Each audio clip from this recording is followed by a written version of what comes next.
дар кори ҷаласаи шӯрои ҳамоҳангсозии миллӣ оид ба рушди соҳаи сайёҳӣ аъзоёни шӯро муовинони раисони шаҳру ноҳияҳои вилояти хатлон ширкат намуданд. кори ҷаласаро раиси шӯро муовини раиси вилоят Фирӯза Шарифӣ оғоз намуда, иштирокчиёнро ба масъалаҳои баррасишавандаи рӯзномаи ҷаласа шинос намуд. изҳор гардид ки дар паёми навбатии президенти мамлакат ба маҷлиси олии кишвар аз ҷониби пешвои миллат ба рушди соҳаи сайёҳӣ дастурҳои мушаххас ироа гардид. аз ин рӯ мебояд кор дар самти беҳбуд бахшидани соҳаи сайёҳӣ ҷоноб карда шавад.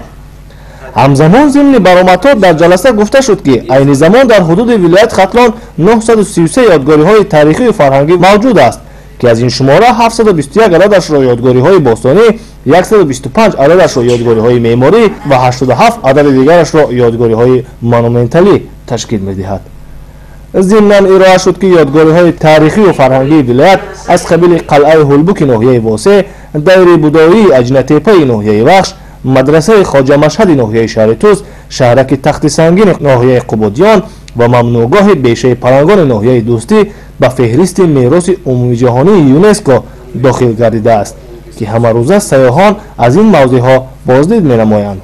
дар қаламрави вилоят 121 меҳмонхона, 139 мавзеъҳои сайёҳӣ, 251 истироҳатгоҳу осоишгоҳ, 142 тарабхона, 45 осорхона, 19 ширкатҳои сайёҳӣ, 128 ҷойхона, 371 банкоматҳои хизматрасонии бонкӣ, 50 ҳомстей ва гестхаусҳо, 68 мағозаи фурӯши армуғонҳо, 115 зиёратгоҳҳо, 45 боғҳои фарҳангии фароғатӣ ва гулгаштҳо, 80 ишораҳои сарироҳӣ ва 26 маркази иттилоотии сайёҳӣ мавҷуданд, гуфта шуд дар ҷаласа. муовини раиси вилоят иброз дошт ки баҳри таъсиси хатсайрҳои бештар дар шаҳру навоҳӣ барои сайёҳон тарғиботу ташвиқоти минтақаҳои сайёҳии шаҳру навоҳии вилоят, ҳамчунин ҷиҳати ҷорӣ кардани агротуризм ва экотуризм бояд чораҳои зарурӣ андешида шавад. гуфта шуд ки тибқи маълумотҳои масъулини шаҳру ноҳияҳо ба вилояти Хатлон дар соли 2023 дар умум 738073 нафар сайёҳони дохилию хориҷӣ ташриф оварданд ки аз ин шумора 666054 нафар сайёҳони дохилӣ ва 72019 нафарашон сайёҳони хориҷӣ буданд.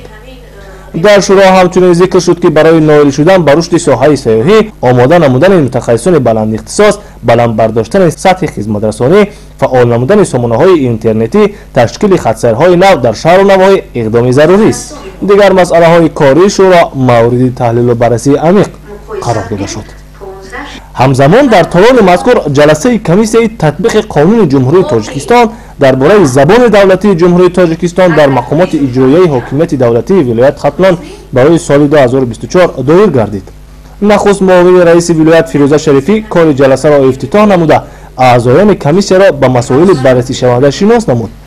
зимнан вобаста ба татбиқи қонуни ҷумҳурии Тоҷикистон дар бораи забони давлатии ҷумҳурии Тоҷикистон андешаҳо ба миён омад. зикр шуд ки навиштаҷоти ғалат ва нодуруст дар даромадгоҳ ва марказҳои идеъ аз шаҳру навоҳии вилоят боиси таассуф буда, аъзоёни комиссияро мебояд ҷиҳати ин масъала тадбирҳои зарурӣ андешанд.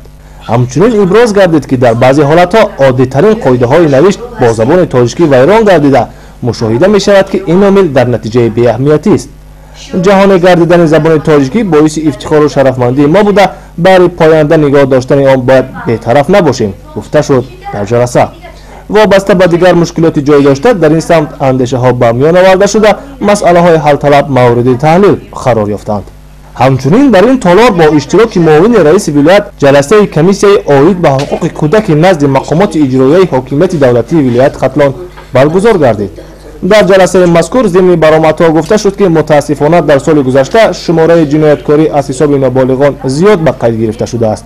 давоми соли гузашта аз шаҳру навоҳии вилояти Хатлон 39 нафар ноболиғи душвортарбия ба қайд гирифта шудааст.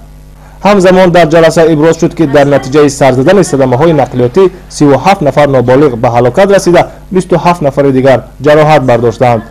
ҳолатҳои монеъ шудани волидон ба таҳсили онҳо низ зиёд гашта, таъкид шуд ки ҷиҳати ин масъала мебояд ҷиддӣ муносибат намуд. ҷалб намудани ноболиғон ба таълимоти нодурусти динӣ яке аз мушкилоти ҳалталаб ҳамона боқӣ монда, ҷиҳати ин масъала аз ҷониби раиси комиссия дастур дода шуд ки бо волидони ноболиғон дар шаҳру навоҳӣ мебояд суҳбату вахӯриҳои судмандро бештар ба роҳ монем. وابسته به دیگر مشکلاتی جای داشته ضمن جلسه پرسش‌ها صورت گرفته از معاونین رئیسان شهر و نواحی و اعضایان شورا دعوت به عمل آورده شد که در یکجایگی بهر برطرف نمودن مشکلات حل طلب باید کاربری را درست به راه ماند. زیورش آغازیوف، نظرالله عالم، نمازلی ارگش برای برنامه اطلاعاتی اخبار از شهر بختر.